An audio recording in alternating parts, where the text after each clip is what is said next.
Est-ce que tu t'es jamais demandé pourquoi certains immigrants trouvent un emploi en 2 semaines après être arrivés, alors que d'autres mettent 6 mois, voire plus sans rien trouver?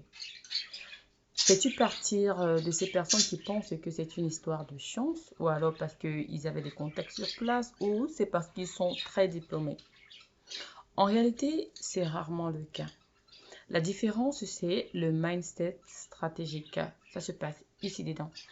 Et aujourd'hui, je vais t'expliquer comment ce mindset fait toute la différence entre ceux qui vont s'en sortir et ceux qui vont s'enfoncer. Si tu n'es pas encore abonné, je t'invite à t'abonner et à cliquer sur la petite clochette de notification pour ne manquer aucune de nos prochaines vidéos. Surtout, like le contenu si tu l'aimes et partage. Laisse-moi aussi un petit commentaire pour savoir d'où tu nous regardes. On se voit après le générique.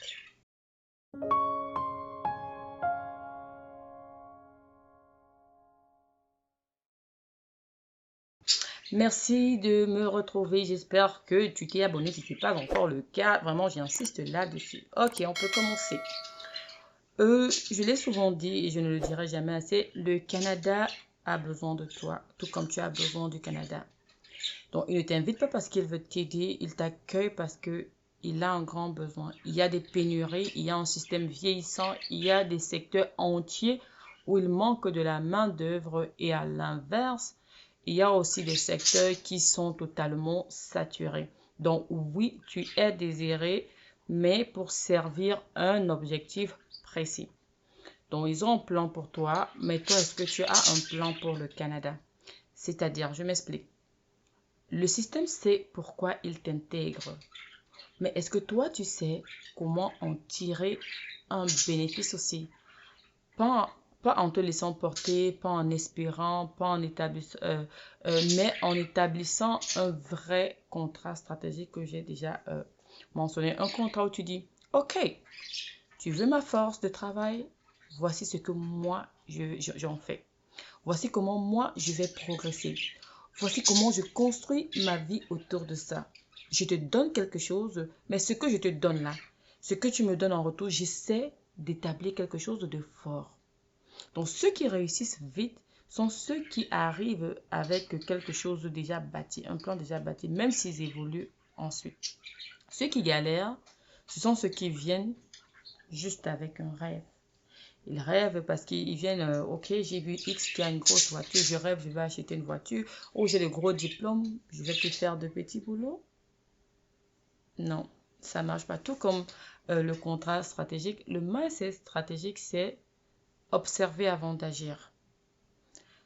Observez, vous arrivez, vous observez votre environnement, votre nouvel environnement. Comprendre avant de juger. Parce qu'il y a beaucoup de choses que vous allez voir ici, comme ça ne marchait pas comme ça chez vous, vous allez commencer à juger rapidement. S'adapter avant de réclamer. Donc ne venez pas ici en disant que je vais venir pour bénéficier de l'aide sociale. Non. Un immigrant stratège sait qu'il est dans un nouvel écosystème. Il n'attend pas que le pays s'adapte à lui. Il commence par s'adapter au pays. Par exemple, tu ne parles pas anglais. Ok, c'est pas grave. Alors tu commences les cours dès la première semaine. Tu t'inscris au programme gratuit parce qu'il y a des possibilités d'avoir des programmes gratuits. Moi, je l'ai fait. C'est vrai, je n'en avais pas besoin. Je ne voulais pas rester comme ça. Comme j'aime toujours apprendre. Bon, j'ai pris les cours d'anglais juste pour ajouter. Tu demandes autour de toi. Tu n'as pas de réseau. Tu vas au salon. Tu as des salons de rencontres. Tu fais du bénévolat. Ça, c'est un moyen très fort pour faire des rencontres. Tu participes à des événements du quartier. Donc, le mindset stratégique, c'est comprendre que ta valeur dans un nouveau pays se construit. Elle ne s'impose pas. Il y a combien de personnes? Donc, si tu veux qu'on te voit, si tu veux qu'on te remarque, tu dois, voilà, donner, te rendre utile. Et surtout, tu ne fais pas semblant d'être fort. Tu construis ta force chaque jour avec intention. D'un autre côté, il y a le mindset des perdants, donc ceux-là qui ne réussissent pas. Voilà 3 erreurs que j'ai souvent trop vues. Ils vont attendre que le système reconnaisse leur potentiel. Ah, j'étais trop fort. Moi, j'étais un grand docteur là-bas. Non, je ne peux pas faire ceci. Non, je ne peux pas faire cela. Et tout. Non, je dois seulement directement être docteur. Mais ce que tu faisais là-bas, là, les procédures étaient différentes. Tu dois apprendre de nouvelles procédures, on est d'accord. Tu as un master avec 10 années d'expérience. Très bien. Mais ici, Si c'est un nouveau départ, ce n'est pas ton CV qui parle. C'est ta capacité à te rendre utile dans le nouveau contexte, ton nouveau contexte. Et tu dois pouvoir intégrer ça dans ton mindset. Arrête dans la deuxième erreur, vivre dans la nostalgie. C'est toi qui as immigré. Mais tu es toujours en train de vivre comme si tu étais dans ton pays. Chez moi, on faisait comme ça. Tu n'es plus chez toi. Je sais que c'est douloureux, oui. Mais tu es ici pour un projet de vie que tu n'avais pas chez toi peut-être. Je ne sais pas si tu avais moins ou bien. Mais tu n'es pas venu reproduire ce que tu avais là-bas. Sinon, tu ne serais pas venu.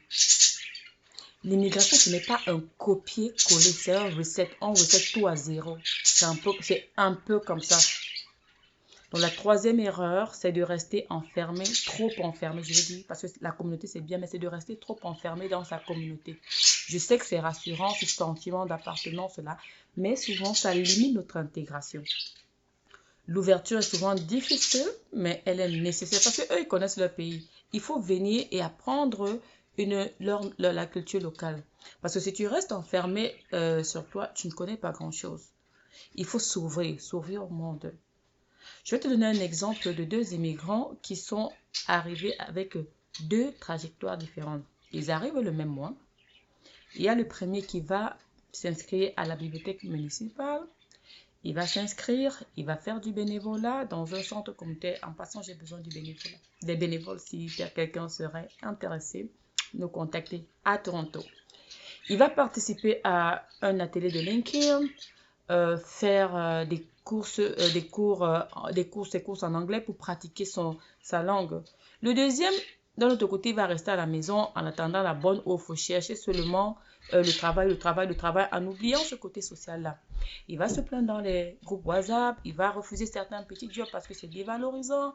Il ne va jamais ouvrir son réseau à d'autres cultures. Il va rester enfermé dans sa bulle. Mais le monde n'a pas besoin de ça. Le monde va continuer d'évoluer. Donc, toi, devine lequel est embauché au bout de 6 semaines. Pas parce qu'il a plus de diplômes, mais parce qu'il a compris que l'intégration est un processus actif. Donc, si tu arrives et que tu t'enfermes dans ta bulle, ce ne sera pas bien pour toi. Tu n'es pas ici pour chercher une illusion, tu es ici pour construire ta réalité. Et la première pierre de ta construction, la première pierre de ton château, c'est ton mindset. Ne viens pas pour être sauvé, viens pour t'élever toi-même. Viens avec ta stratégie. Et si tu construis comme ça, même dans les échecs, tu sauras avancer parce que c'est pas comme si quand on va venir, en faisant ça, tu ne vas pas avoir des échecs. Non, les échecs, c'est un processus normal de succès. Donc au moins, tu sauras mieux apprendre des échecs et tu sauras mieux les appréhender.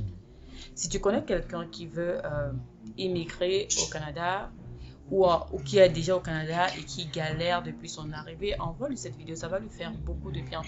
Et si tu n'étais pas encore abonné, je vais encore le rappeler, je te serais vraiment reconnaissante si tu pouvais t'abonner pour du contenu vrai, du contenu stratégique, du contenu humain pour qu'on s'entraide. Commente cette vidéo, partage ton expérience, ça peut servir à quelqu'un d'autre ou même à moi. Si tu as galéré, raconte-nous un peu ça. Si tu as trouvé la clé, partage avec nous. Comme ça, on va s'élever ensemble. Bon, je ne connais pas tout, donc je pourrai aussi apprendre de vous. Donc, ici, vous savez, je ne vends pas du rêve. Je ne pourrai jamais vendre du rêve, mais ce que j'aime faire, c'est ensemble qu'on puisse construire nos victoires, qu'on puisse raconter nos histoires ensemble. Donc, si tu es à Toronto, j'ai besoin de bénévoles, envoie-moi ton email, comme ça on pourra se rencontrer. C'était Vicky Kay depuis Toronto. Je te fais plein de bisous. Ciao.